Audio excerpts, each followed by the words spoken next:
என்னெல்லாம் பிரச்சனைகள் அவர் அவர் சந்திக்க வேண்டி இருக்கிறது என்று சொல்லி நம்ம தொடர்ந்து பார்க்கிறோம்.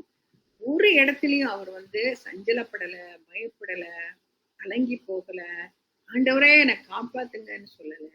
எல்லா நேரத்திலும் அவருக்கு சரியான வார்த்தைகளை கொடுத்து, அதுதான் தெய்வீக ஆசீர்வாதம், தெய்வீக ஞானம். இப்ப என்ன பேசணும், ஒரு சில நேரத்துல நம்மள பலவிதமான இக்கட்டுகள் சூழ்ந்து கொள்ளும் போது என்ன நம்ம பேசணும்ன்றத ஆவியானவர் தான் நம்மளுக்கு சொல்லி கொடுக்கணும். அதனால அவருக்கு பயந்த மாதிரி இல்லவே இல்லை இல்லையா? பவுலை வெறுத்த யூத மூப்பர்களின் மூர்க்கத்தனத்தில் இருந்து காப்பாற்றப்பட்ட பவுல் செசரியாவுக்கு அனுப்பப்பட்டார். போன வாரம் அதான் பார்த்தோம். சரியான நேரத்தில் பவுல் ரோம ஆளுநரான பெலிக்ஸ் முன் நீதிமன்றத்தில் ஆஜரானான். அவனை குற்றம் சாட்டியவர்கள் யூத பிரதான ஆசாரியனான அனனியாவின் தலைமையில் ஒரு குழுவை செசரியாவுக்கு அனுப்பினார்கள். ஒரு குழு வருது. அதுல அனனியாவை பார்க்கும்போது அவன் பிறப்பின்படி புறஜாதியை சேர்ந்தவரா என்ற கேள்வி எழுதுது. அவருடைய பேரை பார்க்கும்போது இல்லையா, அது என்னன்னு நமக்கு தெரியல, அதுல கமெண்ட்ரியில போடுது. அவர்களுடன் வந்த தெர்த்துலு ஒரு சொற்பொழிவாளர், அவன் உண்மையில ஒரு வழக்கறிஞர், அவனும் கூட்ட வரான். அப்ப தனக்கே ஏற்றவாறு ஒரு சித்திரத்தை வரையக்கூடிய சொற்பொழிவாளர்களில் அவரும் வருவான். என்ன வேணா அவன் பேசுவான், என்ன வேணா செய்வான். நல்லதை தீமை என்றும், தீமையை நன்மை என்றும், வெள்ளையை கருப்பு என்றும், கருப்பை வெண்மை என்றும் கூறக்கூடியவர் இந்த தெர்த்துலு.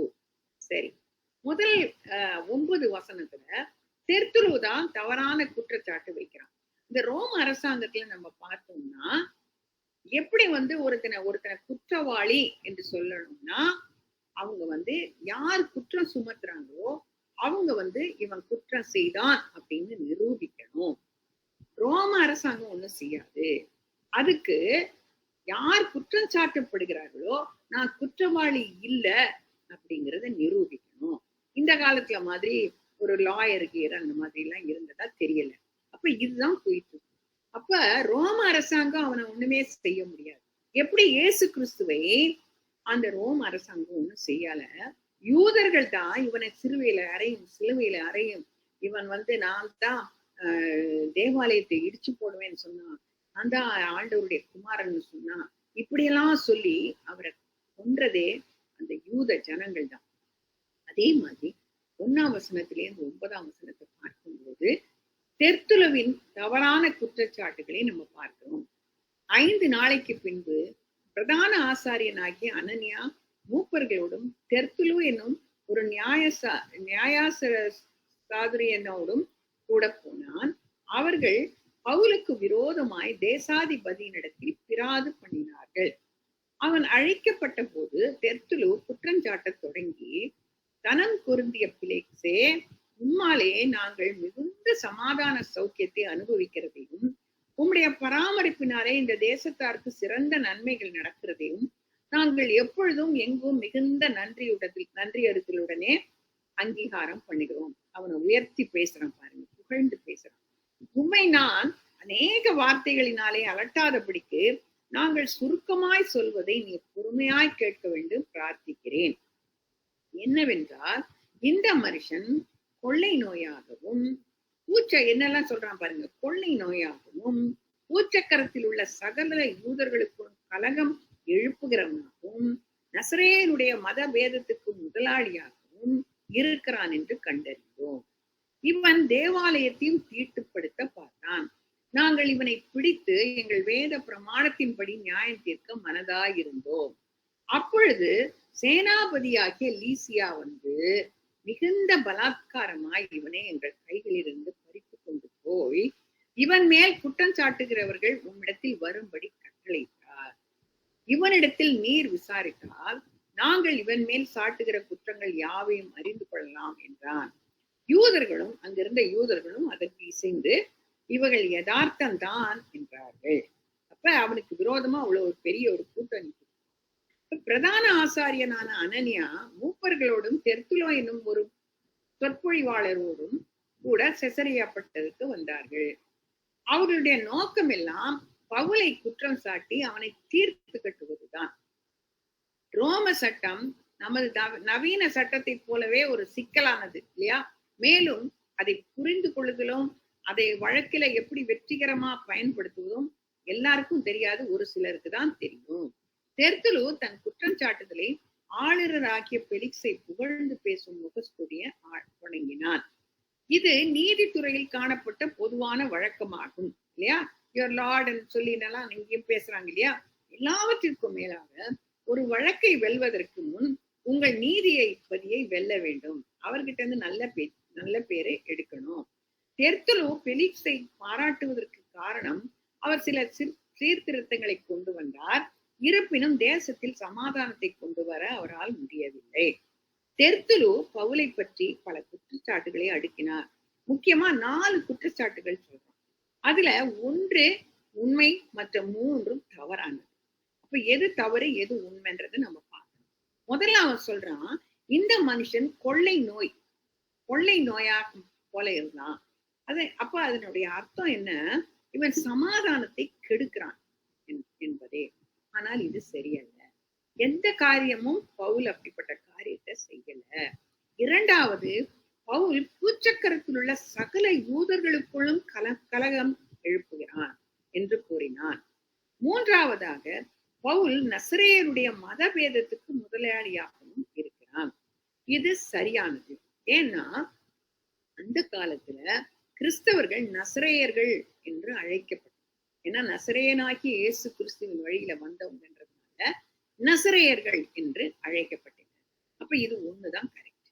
4வதாக, இவன் தேவாலயத்தையும் தீட்டுப்படுத்த பார்த்தான் என்று கூறினான். இப்போ இத்தனை 4 குற்றச்சாட்டுகளும் இது சரியல்ல, நான் செய்தது தவறல்ல அப்படின்றத பவுல் நிரூபிக்கணும் இல்லையா? அதுதான் ரொம்ப முக்கியம். அப்ப பவுல் ஒரு கொள்ளை நோய் என்று கூறப்பட்டது தெர்த்துலுவின் ஒரு கண்ணோட்டம். யூதர்கள் தங்கள் பழங்கால மரபுகளை பின்பற்ற விரும்பினர். ஆனால் பவுல் புதிய மார்க்கத்தை ஆதரித்தார். ரோம பேரரசு தங்கள் அமைதியை சீர்குலைக்கும் எதையும் விரும்பவில்லை. பவுலுடைய நிரூபங்கள் எல்லாம் படிச்சு பார்த்தா, முக்கியமா எபேசியர் 2ஆம் அதிகாரத்திலேயே நம்ம பார்த்தோம், ஒரு காலத்துல நம்ம ராணி ஆட்சிக்கு புறம்பா நின்றோம். ஏன்னா அந்த புரஜாதியர் அந்த வெளிப்புறத்துல கூட வரக்கூடாது, தூரத்துல நிக்கணும். அந்த உள்ள வந்துட்டாங்களா அவங்க சாவாங்க. அப்படிப்பட்ட ரொம்ப ஒரு ஸ்ட்ரிக்ட் ஒரு மார்க்கம் அந்த யூத மார்க்கம். அதெல்லாம் விட்டுட்டு அந்த விருத்த சேதனம் தேவையில்லை, இப்படி பலவிதமான புதிய புதிய காரியங்களை சொல்லும் போது அது அமைதியை குலைக்கும் அப்படின்னு அவங்க நினைச்சாங்க. ஆனால் பவுலின் மூலமாக ஏற்பட்ட பிரச்சனை நீண்டதாகவும் நிலையாகவும் இருந்தது. எங்கெல்லாம் பவுல் சென்றாரோ ஒண்ணு அங்க சர்ச்சை இருக்கும், இல்லாட்டி எழுப்புதல். எப்படியாவது ஆண்டவர் பலரை அங்க தொடுவார். இந்த தனிப்பட்ட குற்றச்சாட்டு ரோம தேசத்தின் பல்வேறு பகுதிகளில் பவுலுடன் யூதர்களுக்கு ஏற்பட்ட மோதல்களை அடிப்படையாக கொண்டது. ரோம அதிகாரிகள் அல்ல, அவருடைய சொந்த மக்களான யூதர்கள் தான் பவுலுக்கு ஊராக பிரச்சனையை ஏற்படுத்தினார்கள் என்பதை ஏற்கனவே பவுல் சுட்டி காட்டி இருக்கிறான். தெர்த்துலு கூறிய அரசியல் குற்றச்சாட்டு மிகவும் மோசமானது. ஏனெனில் எந்த ரோம அதிகாரியும் தேசத்தின் அமைதியை சமாதானத்தை கெடுப்பதை அனுமதிப்பதில்லை. ஆனா பவுல் தேசத்தின் சமாதானத்தையே கெடுத்துட்டான் அப்படின்னு சொல்லிட்டு குற்றம் சாட்டுகிறான்.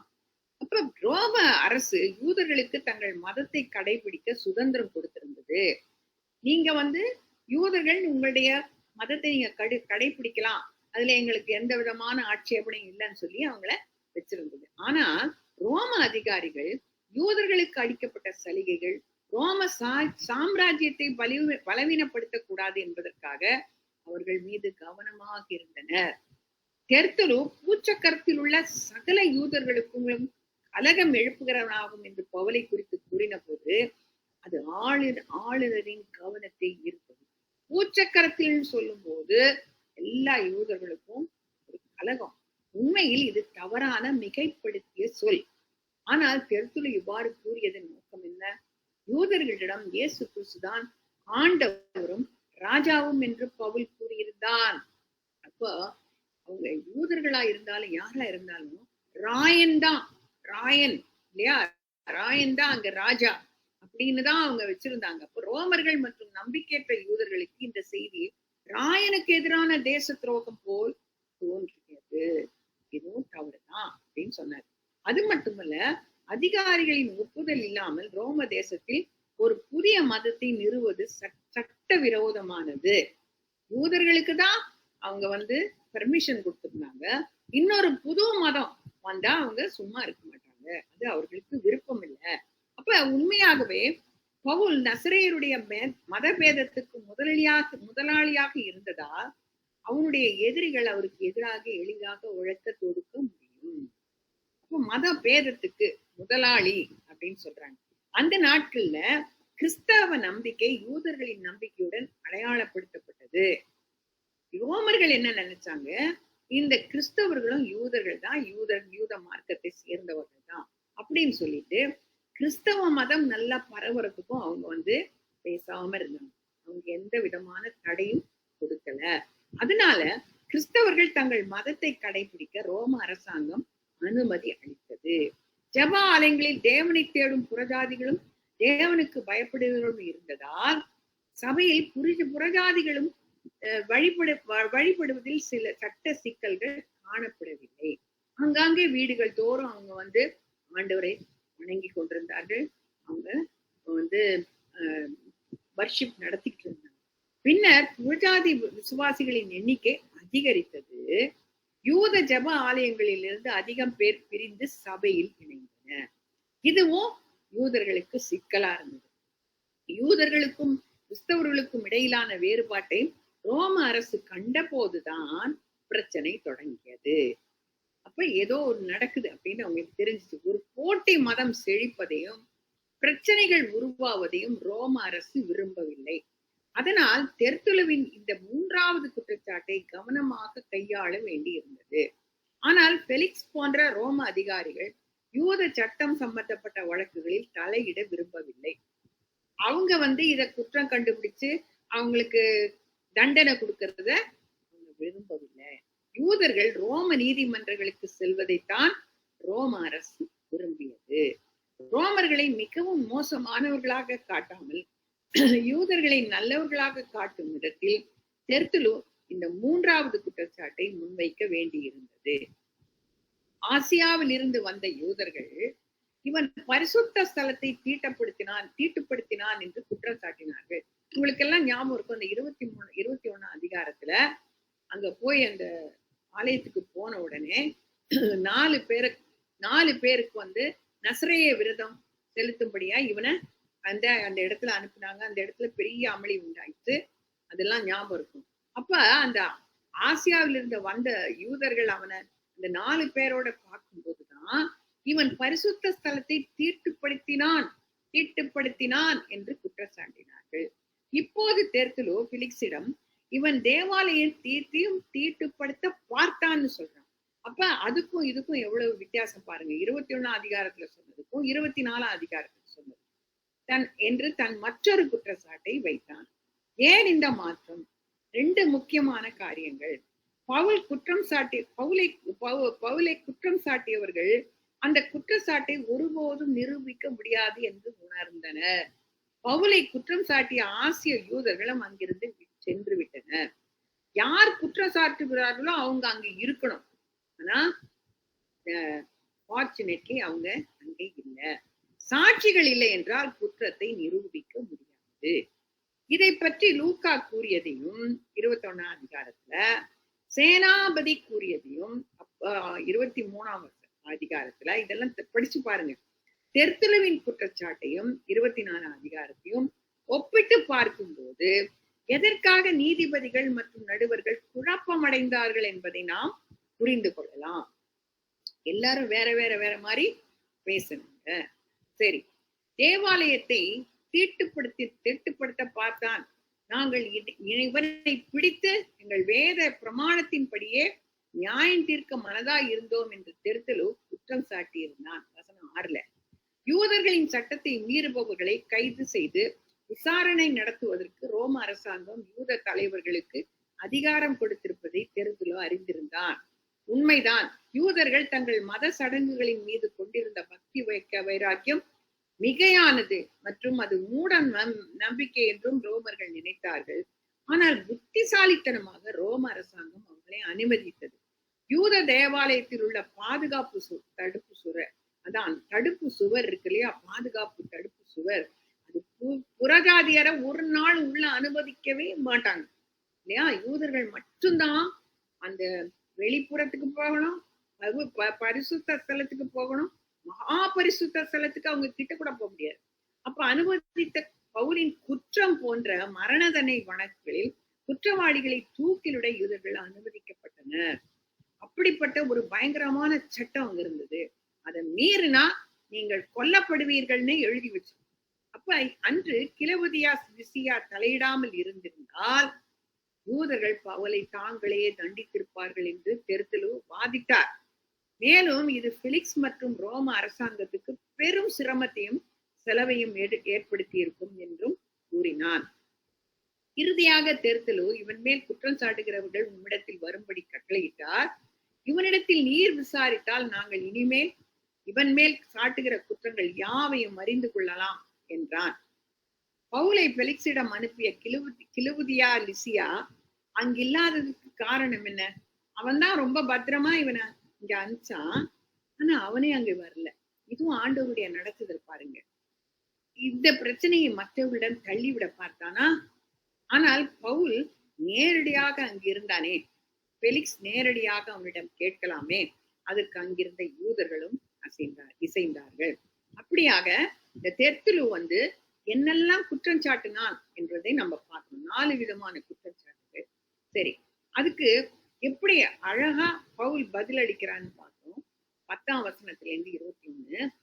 பவுல் பேசும்படி தேசாதிபதி சைகை காட்டின போது அவன் உத்தரவாக, நீர் அநேக வருஷ காலமா இந்த தேசத்தாருக்கு நியாயாதிபதியா இருக்கிறீர் என்று நான் என் காரியங்களை குறித்து அதிக தைரியத்துடன் உத்தரவு சொல்கிறேன். நான் தொழுது கொள்ளும்படியாக எருசலேமுக்கு போனது முதல் இதுவரைக்கும் 12 நாள் மாத்திரம் ஆயிற்று என்று நீர் அறிந்து கொள்ளலாம். அப்ப அவங்க சொன்னதெல்லாம் இவங்க இந்த ஆள் கலகம் பண்றதுக்கே அங்க வந்தார் அப்படின்னு சொல்றாரு. ஆனா அவன் சொல்றான், நான் 12 நாள் தான் ஆச்சு. தேவாலயத்திலே நான் ஒரு திருடவர்களாலும் தர்க்கம் பண்ணினதையும், நான் ஜெப ஆலயங்களிலும் நகரத்திலாகிலும் ஜனங்களுக்குள்ளே கலகம் எழுப்ப பண்ணினதையும் இவர்கள் கண்டதில்லை. இப்பொழுது என் மேல் சாட்டுகிற குற்றங்களை இவர்கள் ரூபிக்கவும் மாட்டார்கள்.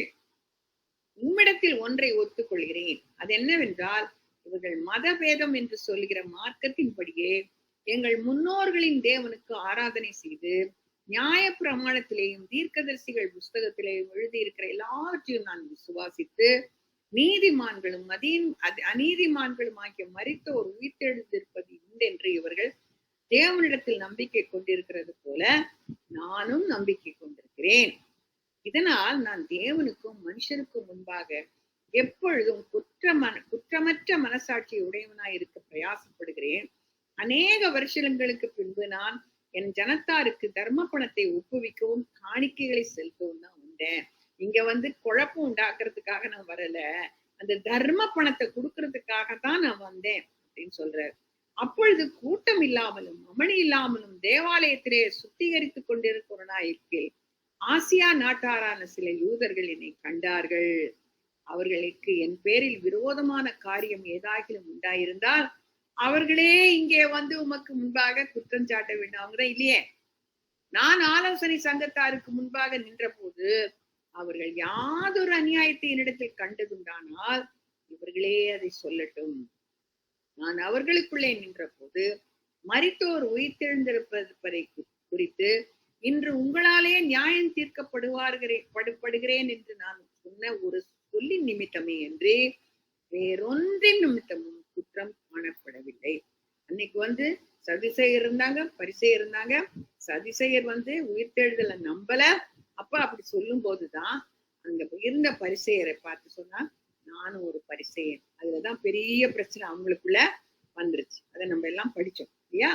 அப்ப ஆளுநர் பவுல் பேசுவதற்காக தன் தலை அசைத்து ஒப்புதலை அளித்தார். பவுல் பெலிக்ஸை பாராட்டி பேசவில்லை. 1 தெசலோனிக்கே 2:1-6 படிச்சு பாருங்க. எப்படி நம்ம பேசணும், எப்படி நம்ம அப்படின்னு அழகா எழுதுறாரு அதுல. ஆளுநர் ஒரு அனுபவசாலி, அதனால் அறிவாற்றல் உள்ளவர் என்று கூறினார். இந்த சுருக்கமான மற்றும் நேர்மையான அறிமுகத்திற்கு பிறகு தெர்த்துலு, ஆசிய யூதர்கள் மற்றும் யூத ஆலோசனை சங்கம் ஆகியோரின் குற்றச்சாட்டுகளுக்கு பவுல் பதிலளித்தான். தேவாலயத்தை பற்றிய குற்றச்சாட்டை பொறுத்தவரை வரை பவுல் அங்கு குழப்பம் ஏற்படுத்த அல்ல, தொழுது கொள்ளவே சென்றதாக கூறினார். நசரேய சபதம் எடுத்த 4 யூதர்களுக்கான செலவுகளை தானே செலுத்த பவுல் பதிவு செய்யப்பட்டிருப்பதை ஆலய பதிவுகள் காண்பிக்கும். பவுல் தேவாலயத்திலோ ஜப ஆலயங்களிலோ பிரசங்கிக்கவே இல்லை. நகரத்தில் எங்கும் பிரசங்கம் செய்யவில்லை. எருசலேமுக்கு வந்த பிறகு அவன் எங்கேயுமே பிரசங்கம் பண்ணல இல்லையா? அப்ப பல ஆண்டுகளுக்கு முன்பு எருசலேமில் உள்ள யூதர்களுக்கு சுவிசேஷம் செய்ய மாட்டோம் என்று பேதுரு மற்றும் எருசலேம் உள்ள பெரியவர்களுடன் பவுல் ஒப்பந்தம் செய்திருந்தார். கலாத்தியர் 2:7-10 வாசிச்சு பாருங்க. பவுல் புறஜாதியார்களுக்காக அழைக்கப்பட்டார். அப்ப அவங்களுக்குள்ள ஒரு பிரச்சனை வந்த போது, நான் இனிமே யூதர்களுக்கு சுவிசேஷம் செய்ய மாட்டேன், கொடுக்க மாட்டேன் அப்படின்ற ஒரு ஒப்பந்தம் செய்து கொள்ளப்பட்டது. அதனால நான் இங்க சுவிசேஷம் சொல்லல, பிரசங்கம் பண்ணல அப்படின்றத சொல்றான். யூதர்கள் மற்றும் ரோம மக்களுக்கு எதிராக எந்த விதமான கிளர்ச்சியும் ஏற்படுத்தியதாக பவுல் குற்றவாளி என்பதை யாராலும் நிரூபிக்க முடியவில்லை. அது மட்டுமல்ல, எருசலேமில் ஒரு வாரம் மட்டுமே பவுல் இருந்ததா தேவாலயத்தின் மீது தாக்குதல் நடத்துவதற்கு ஏற்பாடு செய்வதற்கும் வழி நடத்துவதற்கும் நேரம் பவுலுக்கு காணப்படவில்லை. நசரேய சபதம் எடுத்த 4 பேர் ஏற்கனவே தங்கள் ஆலய பணிகளில் ஈடுபட்டிருந்தனர் என்பது தெளிவாகிறது. அப்போது அந்த 4வரின் செலவுகளை செலுத்துமாறு யாக்கோபு பரிந்துரைத்தார். பவுல் பின்னால் தேச துரோகம் மற்றும் மதத்திற்கு எதிரான குற்றச்சாட்டுகளுக்கு விளக்கமளித்தான். பிரதான ஆசாரியன் ஒரு சதுசேயனாக இருந்தார், ஆனால் அங்கு பரிசேயர்களும் இருந்தார்கள். இது நிமித்தம்தான் அன்னைக்கு பிரச்சனை வந்தது. சரி, பவுல் ஒரு கிறிஸ்தவனாக மாறிவிட்டார். முற்பிதாக்களின் தேவனை விட்டு விடுவது வேறொரு தேவனை வழிபடுவதாக கருதக்கூடாது. ஏன்னா பழைய ஏற்பாடு முழுவதும் இயேசு கிறிஸ்துவ பத்தி தான் எழுதியிருக்கு. அவர் வரப்போறாரு, மேசியா வரப்போறாரு. ஆனா அந்த மேசியா வந்த உடனே இவருதான் மேசியான்னு அவங்களுக்கு தெரியாம போச்சு. அப்ப நான் முற்பிதாக்களின் தேவனை விட்டு விட்டேன்னு நீங்க நினைக்கிறீங்களா? இதா ஒருவர் இருக்கிறாரு, அவர் எனக்கு இதா அப்படின்னு சொல்றான். அவன் தேவனை வேறொரு முறையில் தெரிந்து கொள்வதாக கூறினான். ஏனென்றால் குமாரனை கனம் பண்ணாதவன் அவரை அனுப்பின பிதாவையும் கனம் பண்ணாதவனா இருக்கிறான். யோவான் 5:23. தன்னுடைய விசுவாசம் பழைய ஏற்பாட்டில் உள்ள சத்தியங்களின்படியே, அதனால் தான் அவன் இயேசு கிறிஸ்துவுக்கு சாட்சியாக இருப்பதாக கூறினான். நான் ஒரு புது மதத்தை ஏற்படுத்தல, பழைய ஏற்பாட்டுல இருக்கிறத தான் நான் எடுத்து அதை தொழுது கொள்கிறேன். சதுசேயர்கள் மோசையின் புத்தகங்களை, கற்பனைகளை ஏற்றுக்கொண்டார்கள், ஆனால் மற்ற பழைய ஏற்பாட்டு புத்தகங்களை ஏற்றுக்கொள்ளல. இது எப்படி இருக்குது பாருங்க. அவர்கள் உயிர்த்தெழுதலை ஏற்றுக்கொள்ளவில்லை. ஏனென்றால் மோசையின் புத்தகங்களில் எதிலும் அதை பற்றி கூறப்படவில்லை. ஆனா இயேசு கிறிஸ்து ஒரு இடத்துல பேசுறாரு. மத்தேயு 22:23-33 நம்மளுக்கு எல்லாருக்கும் ஞாபகம் இருக்கும். அந்த ஒரு கூட்டம் கேக்குது. ஒரு கணவனுக்கு மனைவி இருந்து அந்த கணவன் மரித்து போறாரு. அதுக்கப்புறம் அவங்க பிரதர் இப்படி 7 முறை திருமணம் செய்து பரலோகத்துல யாரு அப்படின்னு கேட்பாங்க இல்லையா? அத இதோட கனெக்ட் பண்ணலாம். அப்ப உயிர்த்தெழுதலை பத்தி சதிசேயர்களுக்கு அவங்களுக்கு நம்பிக்கை இல்ல, விசுவாசம் இல்ல, அவங்க ஏற்றுக்கொள்ளல. ஆனா பரிசேயர்கள் ஏற்றுக்கொள்கிறார்கள். சரி, உயிர்த்தெழுதலை பற்றி தனது நம்பிக்கை அறிவிப்பதன் மூலம் பவுல் தனது பரம்பரை ஆர்த்தடாக்ஸ் நம்பிக்கையை உறுதிப்படுத்தினார் மற்றும் பரிசேயர்களுடன் தன்னை அடையாளப்படுத்தி கொண்டான். நானும் ஒரு பரிசேயன் தான் அப்படின்னு சொல்றான். இதனால் பரிசேயர்களுக்குள்ளே குழப்பம் ஏற்பட்டது. பவுலின் விசுவாசம் சமய பேதம் உள்ளதாக காணப்பட்டால் பரிசேயர்களும் அப்படிப்பட்டவர்கள் தானே இல்லையா அப்பா என்று வாதிட்டான். பவுலும் ஆதி கிறிஸ்தவர்களும் தங்களை பழைய யூதர்களாக அல்ல, நிறைவான யூதர்களாக கருதினார்கள். அவர்கள் மேசியாவை அறிந்ததால் பழைய ஏற்பாடு அவர்களுக்கு ஒரு புதிய புத்தகமாக இருந்தது. தேவனை பிரியப்படுத்த பழைய சடங்குகள் தேவையில்லை என்பதை அறிந்து கொண்டனர். ஒரு பரிசேயனாகவும் கிறிஸ்தவனாகவும் நல்ல மனசாட்சியோடு பவுல் தேவனை பிரியப்படுத்தினான். அவன் பரிசேயனா இருக்கும்போது, அவன் யூதனா இருக்கும்போது அவ்வளவு ஸ்ட்ரிக்டா ஃபாலோ பண்ணி எந்த மதமும் வேற மதமும் உள்ள நுழையாதபடிக்கு கிறிஸ்தவர்கள் எல்லாம் அழிக்க ஆரம்பிச்சான் இல்லையா? அப்படி இருந்தவன் கிறிஸ்தவனாகும் போது ஒரு நல்ல மனசாட்சியோடு ஒரு நல்ல கிறிஸ்தவனா தேவனை பிரியப்படுத்தவனாய் மாறினான். தெர்துலுவின் தவறான குற்றச்சாட்டுக்கு பதிலளிக்கும்படியாக பவுல் தொடர்ந்து ஆசியாவில் இருந்து வந்த யூதர்களின் குற்றச்சாட்டான தீட்டுப்படுத்த பார்த்தான் என்பதற்கு விளக்கம் அளித்தான். பவுல் தேவாலயத்தை தீட்டுப்படுத்த எருசலேமுக்கு செல்லவில்லை, தேவையுள்ள யூத விசுவாசிகளுக்கு உதவி பணம் கொடுப்பதற்காகவே அங்கு சென்றான். ஆசியாவில் இருந்த வந்த யூதர்கள் பவுலை தேவாலயத்தில் பார்த்த போது அவன் 4 பேரோடு நசரேய விரதத்தை நிறைவேற்றிக் கொண்டிருந்தான். எவ்வாறு தேவனை வணங்கினர் பவுல்? அதே நேரத்தில் தேவனுடைய வீட்டை களங்கப்படுத்தி இருக்க முடியும் இல்லையா? ஒரு யூத ஆசாரியன் தான் அந்த பவுலின் ஆலய நடவடிக்கைகளுக்கு பொறுப்பா இருந்தார். எனவே பரிசுத்த ஆலயம் தீட்டுப்படுத்தப்பட்டால் அது அந்த ஆசாரியனின் பொறுப்பு, என்னுடைய பொறுப்பல்ல. பவுல் சட்டத்திற்கு மட்டுமே கீழ்ப்படிந்தான். இப்போது பவுல் தன்னை பாதுகாத்துக் கொள்ளும் முக்கிய இடத்துக்கு வந்தார். ரோம சட்டத்தின்படி குற்றம் சாட்டப்பட்டவர்கள் குற்றம் சாட்டப்பட்டவரின் குற்றத்தை நிரூபிக்க வேண்டும். இல்லையெனில் குற்றச்சாட்டுகள் கைவிடப்படும். புத்திசாலித்தனமாக அனனியா மதவாத யூதர்கள் யாரையும் தன்னுடன் அழைத்து வரவில்லை. நல்லவேளை அந்த மதவாத யூதர்கள் வந்தா வேறபடியா நடந்திருக்கும். அதுவும் ஆண்டவருடைய கிருபைதான். ஏனென்றால் அவர்களின் சாட்சி அதிகாரப்பூர்வ விசாரணையின் போது குற்றம் சாட்டப்பட்டவரின் குற்றம் ஒருவேளை நிரூபிக்கப்படக்கூடும் இல்லையா? இவர்கள் குழப்பத்தை உண்டு பண்ணக்கூடியவர்கள், உண்மையை பேசுபவர்கள் அல்ல. பவுல் யூத சங்கத்தின் உறுப்பினர்களுக்கு பதிலளித்து தன் நிரபராதி என்பதை நிரூபித்தார். சரி, பவுலுக்கு ஒரு நியாயமான விசாரணையை வழங்குவதற்கு பதிலாக பிரதான ஆசாரியரும் சங்கத்தினரும் அவனை தொடர்ந்து குற்றம் கண்டுபிடித்து அவன் கூறுவதை கேட்க மறுத்து விட்டனர். பவுலை பற்றி சதுசேயர்களும் பரிசேயர்களும் என்ன குற்றம் சாட்டினர்? பவுல் யூதர்களுக்கும் ரோம தேசத்துக்கும் எதிரானவன் என்றார்கள். இந்த குற்றச்சாட்டை அவர்களால் நிரூபிக்க முடியவில்லை. யூத தலைவர்கள் இந்த குற்றச்சாட்டுகளில் ஏதேனும் ஒன்றை மேலும் தொடர்ந்திருந்தால் அவர்களின் வழக்கு சரிந்திருக்கும். ஆனால் ரோம அதிகாரிகளின் மனதில் சந்தேகங்களை விதைப்பதற்கு போதுமான சூழ்நிலை சான்றுகள் இருந்தன என்பதும் ரோம அதிகாரிகளுக்கு தெரியும். சரி, இப்போ கடைசியா பிலிக்ஸ் அங்க உட்கார்ந்து இருக்கிற கவர்னர், அவர்கிட்டதான் இதெல்லாம் நடக்குது, அவர் முன்னாலேதான் நடக்குது. அவருடைய பாகத்தை நம்ம பார்ப்போம். இது எப்படி ஆண்டவருடைய வழிகள் பாருங்க. எங்க போனாலும் அவன் ஜனங்களோட பேசாம இல்லை, ஆண்டவரை பத்தி பேசாம இல்லை இல்லையா? இந்த 22ஆம் வசனத்துல இருந்து வாசிக்கிறேன்.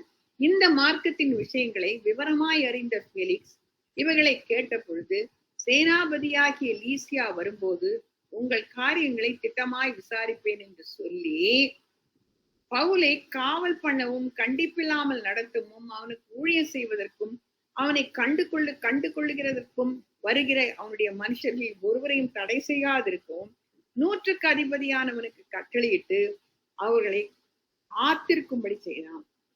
இன்னைக்கே இவன் பேர்ல தப்பிதம் இல்லைன்னு ரிலீஸ் பண்ணிருக்கலாம் இல்லையா? ஆனா அவன் என்ன செய்துட்டான்?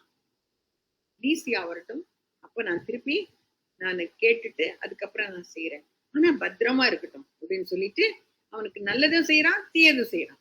சில நாளைக்கு பின்பு பிலிக்ஸ் யூத ஸ்ரீயாகிய தன் மனைவி துருசில்லாவினுடன் உடனே பவுலை அழைப்பிட்டு கிறிஸ்துவை பற்றும் விசுவாசத்தை குறித்து அவன் சொல்ல கேட்டான். அவன் நீதியையும் இச்சையடக்கத்தையும் இனிவரும் நியாய தீர்ப்பையும் குறித்து பேசுகையில் பிலிக்ஸ் பயமடைந்து, இப்பொழுது நீ போகலாம், எனக்கு சமயமான போது உன்னை அழைப்பிப்பேன் என்றான். மேலும் அவன் பவுலை விடுதலை பண்ணும்படி தனக்கு அவன் பணம் கொடுப்பான் என்று நம்பிக்கையுள்ளவனாயிருந்தான். அது நிமித்தம் அவன் அநேகம் தரம் அவனை அழைத்து அவனுடனே பேசினான். 2 வருஷம் சென்ற பின்பு பிலிக்ஸ் என்பவனுக்கு பதிலாய் தேசாதிபதியாக வந்தான். அப்பொழுது பிலிக்ஸ் யூதருக்கு தயவு செய்ய மனதாய் பவுலை காவலில் வைத்து விட்டு போனான். எவ்வளவு மோசமான ஆளுன்னு பாருங்க இல்லையா இந்த ஃபீலிக்ஸ். ஒரு மனிதன் தனிப்பட்ட முறையிலும் அதிகாரப்பூர்வமாகவும் தோல்வியுற்றான் என்றால் அந்த மனிதன் யூதேயாவின் வழக்கறிஞரான ஃபெலிக்ஸ் என்பவன் தான். இந்த மார்க்கத்தின் விஷயங்களை விவரமாய் ஃபெலிக்ஸ் அறிந்திருந்தான். வசனம் 22. உனக்கு எல்லாம் விவரம் தெரியும், எது உண்மை எது பொய்ன்னு தெரியும். அவனது மனைவி ஒரு யூத பெண், அதனால் தன் இனத்தாரோடு இந்த விவரங்களை நிச்சயமாய் தெரிவித்திருப்பாள். அதனால் பெலிக்ஸும் இந்த காரியங்களில் கவனமாய் இருந்திருக்க கூடும். வெளிச்சத்தை பார்க்கக்கூடிய சந்தர்ப்பம் அவனுக்கு இருந்தது, ஆனால் இருளில் இருப்பதையே அவன் விரும்பினான். இன்றைக்கும் பாருங்க, எல்லாருக்கும் தெரியும் உண்மை எதுன்னு தெரியும், ஏன் சத்தியம் எதுன்னு தெரியும். ஆனாலும் இந்த இருளில் இருந்து வர்றதுக்கு ஒருத்தருக்கும் விருப்பமே இல்லை. கர்த்தர் நம்முடைய கண்களை திறந்து வெளிச்சத்துக்குள்ள வைத்திருக்கிறதுக்காக ஆண்டவருக்கு நன்றி செலுத்தணும் இல்லையா? பவுலை காவல் பண்ணவும் கண்டிப்பில்லாமல் நடத்தவும் அவனுக்கு ஊழியம் செய்கிறதுக்கும் அவனை கண்டு கொள்ளுகிறதுக்கும் வருகிற அவனுடைய ஒருவரையும் தடை செய்யாதிருக்கவும் 100க்கு அதிபதி கட்டளையிட்டான். நல்லதையும் செய்தான். பவுலை பொதுவான சிறையில் அல்ல, ஒரு தனி சிறையில் அடைக்கும்படி கட்டளையிட்டான் என்று ஆங்கில வேதாகமத்தில் கூறப்பட்டுள்ளது. பவுலின் சிநேகிதர்களும் அவனை காண்பதற்கு அனுமதிக்கப்பட்டனர். இவ்வாறு 2 வருஷம் பவுல் சிறையில் இருந்தான். இந்த மார்க்கத்தின் விஷயங்களை விவரமாய் அறிந்த பிலிக்ஸ் இவைகளை கேட்ட பொழுது, சேனாதிபதியாக லீசியா வரும்போது உங்கள் காரியங்களை திட்டமாய் விசாரிப்பேன் என்று சொல்லி பவுலுக்கு நீதி வழங்குவதை தாமதப்படுத்தினார். அது பிலிக்ஸின் குற்ற உணர்வை இன்னும் அதிகமாக்கிற்று. அவன் மனது அறிந்த உண்மையை பயத்தின் காரணமாக அவன் இருதயம் ஏற்றுக்கொள்ளவில்லை. எது ரைட், எது கரெக்ட், எது தப்புன்னு அவனுக்கு தெரியும். அதுபோல ஒரு மனிதன் இயேசுவை பற்றி அறிந்திருந்தால் மட்டும் போதாது, மனதிலே ஒரு மாற்றம் ஏற்பட வேண்டும். எந்த மனிதனும் ரட்சிக்கப்பட பாவத்துக்காக மனஸ்தாபப்பட்டு அவரை இரட்சகராக விசுவாசித்து ஏற்றுக்கொள்ள வேண்டும். உங்களுக்கு ஜீவன் உண்டாகும்படி என்னிடத்தில் வர உங்களுக்கு மனதில்லை அப்படின்னு சொல்லிட்டு இயேசு கிறிஸ்து சொல்றார். பெலிக்ஸின் மனைவியாகிய துருசுல்லா இன்னும் ஒரு விசை பவுலுக்கு வாய்ப்பளிக்கலாம் என்று வற்புறுத்தி இருக்கலாம் இல்லையா? அவ ஒரு யூத ஸ்திரீ, வற்புறுத்தி இருக்கலாம். அவளுடைய விருப்பத்தின்படி பவுலை அழைப்பித்து அவன் கிறிஸ்துவை பற்றி விசுவாசத்தை குறித்து பிலிக்ஸ் சொல்ல கேட்டான். துருசில்லாவின் தாத்தா திருப்பிள்ளையாக இருந்த இயேசுவை கொலை செய்ய நினைத்தான். மத்தேயு 22ஆம் அதிகாரத்துல போடப்பட்ட அந்த ராஜா இவர்தான், துருசில்லாவின் தாத்தா. அவருடைய மாமா தான் யோவான் ஸ்நானகனை கொன்றான் மற்றும் இயேசுவை கேலி செய்தான். அவருடைய தந்தை அப்போஸ்தலன் யாக்கோபை கொன்றான். இப்படிப்பட்ட ஹிஸ்டரி இவங்களுடைய வாழ்க்கையில இருக்குது இல்லையா? அப்ப இந்த இழிவான தம்பதிகளுக்கு பதில் பவுல் 3 அறிவுரைகளை வழங்கியதாக லூக்கா எழுதுகிறார். 1 நீதி, 2 இச்சை அடக்கம், 3 வரப்போகும் நியாயத்தை. இந்த 3 காரியத்தின் மூலம் அவர்கள் இயேசுவை விசுவாசித்து சொந்த இரட்சகராக ஏற்றுக்கொள்ள வேண்டும் என்று கூறினார். முதலாவது அவர்கள் செய்த பாவங்களுக்காக ஒன்றை செய்ய வேண்டும், அதுதான் நீதி. இயேசுவை அநீதியே செய்துகிட்டு இருந்த அவனை பார்த்து சொல்ற நீதியை பத்தி சொல்றாரு. இயேசுவை விசுவாசித்து அவரை ஏற்றுக்கொள்ளும் போது அவருடைய நீதியை நமக்கு தருகிறார். ரோமர் 3:21-26. நம் சொந்த நீதி மற்றும் நல் நடத்தினால் நாம் ரட்சிப்பை பெற்றுக்கொள்ளவே முடியாது. கிறிஸ்துவின் சிலுவை மரணத்தினால் அவர் நமக்கு ரட்சிப்பை பெற்று தந்ததும் அல்லாமல் நமக்காக எல்லாவற்றையும் செய்து முடித்ததினால் நாம் அவருடைய நீதியை பெற்றுக்கொள்கிறோம். இப்ப இயேசுவை விசுவாசிக்கலன்னா உனக்கு நீதி கிடையாது, நீ நீதிமானாக முடியாது என்று திட்டவட்டமாக சொல்றான். 2வதாக இச்சை அடக்கம். ஒவ்வொரு நாளும் நமக்குள் எழுகிற இச்சைகளுக்காக நம்ம ஏதாவது செய்ய வேண்டியது அவசியம். துருசில்லா தன்னுடைய கணவனை விவாகரத்து செய்து பெலிக்ஸின் 3வது மனைவியாக மாறினாள். எவ்வளவு பெரிய பாவம் பாருங்க. அவள் யூத குலத்தை சேர்ந்தவளாக இருப்பினும் 10 கற்பனைகளை அவள் மறந்தாள், அதை பின்பற்றவும் இல்லை. பெலிக்ஸ் ஒரு நேர்மையற்ற அதிகாரி. அவன் தான் காரியத்தை சாதிக்க பொய் சொல்லவும் கொலை செய்யவும் துணிந்தவன். அவர்கள் இருவரும் இச்சை அடக்கத்தை அறியாத தம்பதியர். 3வதாக இனிவரும் நியாய தீர்ப்பை பற்றி பவுல் பேசினான். நாளைய நியாய தீர்ப்பை பற்றி இன்று நாம் அறிந்திருக்க வேண்டும். என்ன பாவம் செய்தாலும் ஒரு நாள் நமக்கு நியாய தீர்ப்பு உண்டு என்பதை ஒவ்வொரு மனுஷியும் அறிந்திருக்கணும். ஒருவேளை பிலிக்ஸ் ஒரு நாளை குறித்திருக்கிறார், அதிலே நாம் நியமித்த மனுஷனை கொண்டு உலகத்தை நீதியாய் நியாயம் தீர்ப்பார். அப்போஸ்தலர் 17:31 போட்டிருக்கு. அதை அறிந்திருக்கலாம். இயேசு கிறிஸ்து நம் ரட்சகர் மட்டுமல்ல, அவர் நியாயாதிபதியும் கூட. அவன் அதையும் அறிந்திருக்க வேண்டும். இதை கேட்டவுடன் பிலிக்ஸ் நடுங்கி இருப்பான். ரோம தலைவர்கள் எல்லா சூழ்நிலைகளிலும் தங்கள் உணர்ச்சிகளை கட்டுப்படுத்திக் கொள்வதற்கு, தங்கள் திறனை பற்றி பெருமிதம் கொள்வதற்கு பேர் போனவர்கள். ஆனால் தேவனிடமிருந்து வந்த அந்த வார்த்தை பெலிக்ஸின் இதயத்தை தொட்டது. அவனால் அதை மறைக்க முடியவில்லை இல்லையா? அதனால்தான் என்ன செய்யறான், பிரச்சனை என்னவென்று கண்டுபிடித்து அதற்கான தீர்வையும் பவுல் பதிலளித்தான். அதை ஏற்றுக்கொள்வது பெலிக்ஸினிடம்தான் இருந்தது. பெலிக்ஸ் என்ன செய்தான்? பவுல் அளித்த அறிவுரையை தள்ளி போட்டான். இப்பொழுது நீ போகலாம், எனக்கு சமயமான போது உன்னை அழைப்பிப்பேன் என்று பவுலுக்கு பதிலளித்தான். இதோ இப்பொழுதே அனுகிரக காலம், இப்பொழுதே ரட்சை நாள். ஒவ்வொருவருக்கும் தெரியணும். இன்னைக்கு நாளைக்கு நம்ம இருப்போமோ தெரியாது. இப்பொழுதே அனுகிரக காலம், இப்பொழுதே ரட்சை நாள். 2 கொரிந்தியர் 6:2. பெலிக்ஸின் தவறான மனப்பான்மையை நாம் பார்க்க வேண்டும். தேவனுடைய வார்த்தையை ஏற்றுக்கொள்ளலாம் அல்லது நிராகரிக்கலாம் என்ற எண்ணம் தான் அவனுக்கு இருந்தது. பவுலின் அறிவுரைக்கு செவி சாய்க்காமல் பவுலை விடுதலை பண்ணும்படிக்கு தனக்கு அவன் பணம் கொடுப்பான் என்று நம்பிக்கையுள்ளனா இருந்தான். பாருங்க, அந்த காலத்திலேயே இவ்வளவு மோசமான காரியங்கள்லாம் நடந்திருக்கு. 2 வருஷம் சென்ற பின்பு பெலிக்ஸ் என்பவனுக்கு பதிலாய் பொர்க்கிபிஸ்து தேசாதிபதியாக வந்த போது யூதருக்கு தயவு செய்ய மனதாய் பவுலை காவலில் வைத்துவிட்டு 2 வருஷம் பவுல் சிறையில இருக்க வேண்டியதாயிடுச்சு. இவனுடைய கடின இருதயத்தின் நிமித்தம் அப்படியே நேர்ந்தது. சரி, இதோட கூட நம்ம முடிப்போம். ஆனா இதுக்கு ஏதாவது ஒரு நல்ல சூட்டபிள் வசனம் இருக்குதா? யாராவது சொல்ல முடியுமா? பிலிக்ஸ பத்தி என்ன சொல்றீங்க? ஏதாவது இருக்கா? எல்லாம் பேசாம இருக்கீங்க. ஒரு மனுஷன் உலகத்தையும் ஆதாயப்படுத்தினாலும் தன்னுடைய ஆத்மாவை அதனால என்ன லாபம்? யார் சொல்றது? அது யார் வந்து சொல்றது? அனு சொல்றாங்க. அனு சொன்னது தான்தாமா, அனு சொன்னதுதாமா அதான் வருதுமா. உலகம் முழுவதுமாக நான் என்ன போட்டிருக்கேன்னு பாக்குறேன். சரியா? அனு சொல்றது கரெக்டா பாக்கலாம். போட்டிருக்கேனா?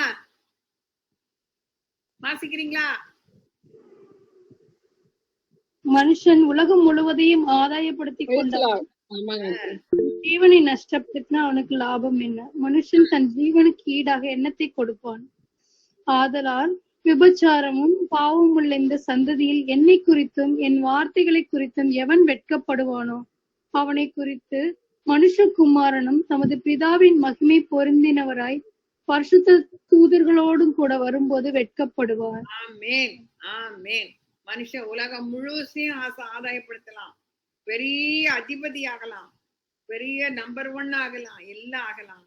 ஆனால் ஜீவனை நஷ்டப்படுத்தினான் அவனுக்கு லாபம் என்ன? மனுஷன் தன் ஜீவனுக்கு ஈடாக எண்ணத்தை கொடுப்பான் இல்லையா? சோ ஆண்டவர் இந்த வசனத்தை ஆசீர்வதிக்கட்டும், இந்த காரியத்தை ஆசீர்வதிக்கட்டும். ஏதாவது டவுட் இருக்கா?